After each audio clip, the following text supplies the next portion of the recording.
If you're thinking about moving to Moncton, you've probably seen all kinds of things online. The growth, the affordability, the lifestyle. But what does your actual day-to-day life look like once you're here? Not the highlight reel, but the real version. Things like how long does it take to get around, what groceries cost, what winter really feels like, and what's it like to live, work, and play here in 2025. So today, we're walking you through exactly what daily life looks like in Greater Moncton, and we're keeping it honest, the good, the challenging, and everything in between.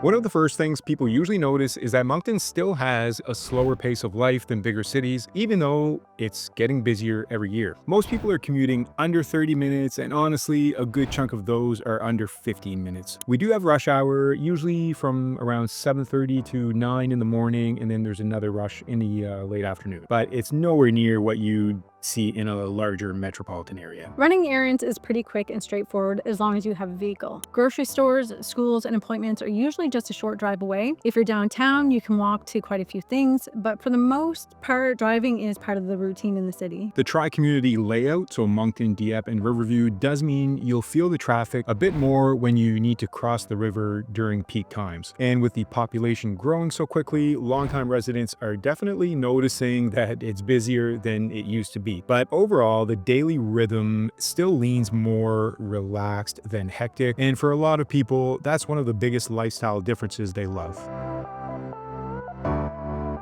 Moncton is still an affordable place to live compared to many parts of Canada, but it's important to be realistic. Costs have gone up, and in some categories more so than others. Groceries tend to sit right at national averages. A single person might spend somewhere around the low to mid 300s per month, and of course, it depends on where you shop and what your eating habits are. Electricity is something newcomers ask about all the time as well, and there's a good reason for that. A large number of homes in Greater Moncton rely on electricity in one form or another for heating. That might mean electric baseboards, a ductless heat pump, those mini splits that you see up on walls, or a full ducted heat pump system that works through vents like a traditional furnace. We've also had back-to-back rate increases from NB Power, so monthly bills can vary quite a bit depending on your home's size, the insulation level, and the type of heating system you're running. Natural gas is available in parts of Greater Moncton, but the coverage isn't citywide, so many households still rely on electric systems or a mix of electric and backup heat sources. Heat pumps are very efficient, especially in well-insulated homes, but winter months will still mean higher bills for most people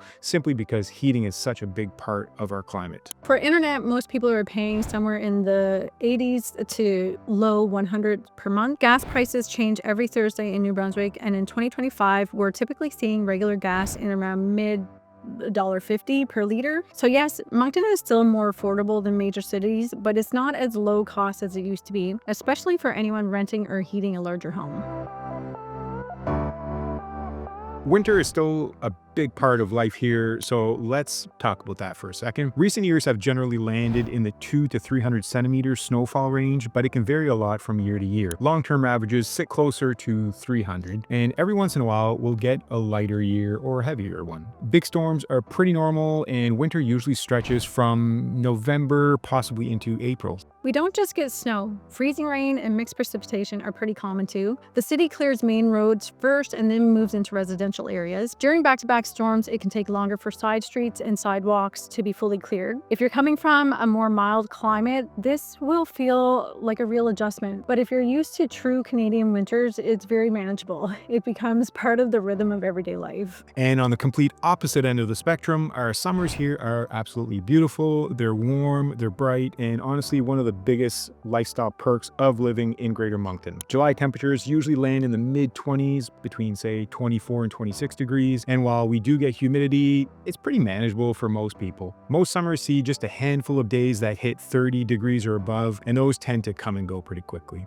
This is the time of year when the whole region comes alive. Patios are busy, concerts and festivals ramp up, and people spend a lot of time outdoors. We're also close to some amazing beaches. The Northumberland Strait has some of the warmest salt water in Canada, and places like Parley Beach, Abateau, and even smaller, quieter spots are all within an easy drive. If you're someone who loves being outdoors, summertime here is hard to beat. Trails are in full swing, the riverfront is busy, and you can really feel the community out and about. By the way, we are Denise and Marc, a husband and wife real estate team here in Greater Moncton, New Brunswick with eXp Realty. And if you're researching a move or just trying to get a feel for what life is really like here, that's exactly what we help people with.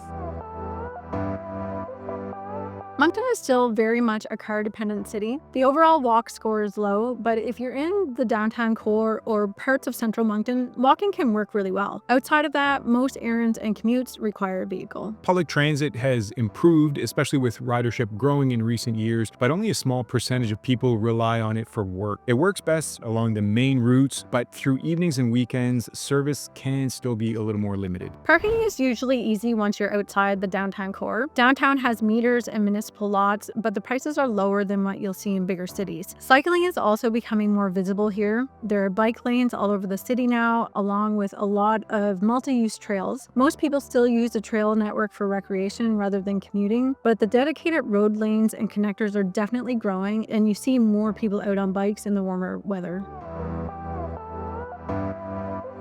For a mid-sized maritime city, Moncton has a surprisingly good mix of amenities. The food scene has expanded a lot in recent years. We still have the classic pubs and cafes and family restaurants, but there's also a growing mix of international cuisines like Vietnamese, Korean, Indian, Middle Eastern, African, and Latin American spots. They've all become much more common as the city's population becomes more diverse. It's not Toronto or Montreal, but for a mid-sized city, you can find a surprisingly good variety of options. For fitness and recreation, you have big box gyms, smaller independent studios, 2 YMCA locations, plus a huge network of parks and trails like Mableton, Centennial, and Irishtown, which are incredible if you love getting outdoors. We also have a busy events calendar, car shows, comedy festivals, concerts, multicultural festivals. Especially in the summer, there's always something going on. So while Moncton may feel smaller if you're used to a bigger city, most residents find there's still plenty to do.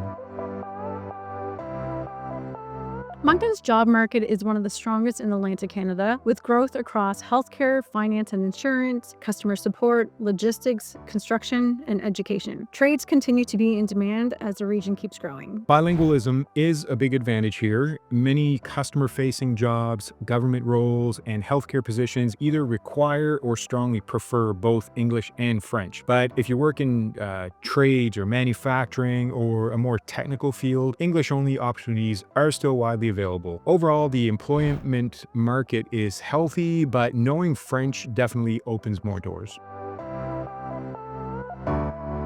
Greater Moncton has a mix of single-family homes, semis, townhomes, apartments, and condos, and prices have definitely risen over the last few years. But compared to many parts of Canada, things here are still much more accessible. Detached homes sit at the higher end of the market. The year-to-date average price for a single detached home is sitting right around $395,000. Semi-detached homes are a little more affordable with a year-to-date average of about $376,000. And they do continue to be a popular choice for first-time buyers especially. Townhouses fall just below that. The year-to-date average townhouse price is around $344,000, which lines up well with what we're seeing in the market. Steady demand, slower growth than last year, and good options for buyers looking for lower maintenance living. And if you're looking at condos or apartment-style units, the year-to-date average price is around $314,000, making them the most affordable entry point into the market. When you look at the market as a whole across all property types, the year-to-date average price is sitting right around $386,000 with a median price of about $360,000. So while prices have climbed, there are still a lot of options across different budgets and lifestyles.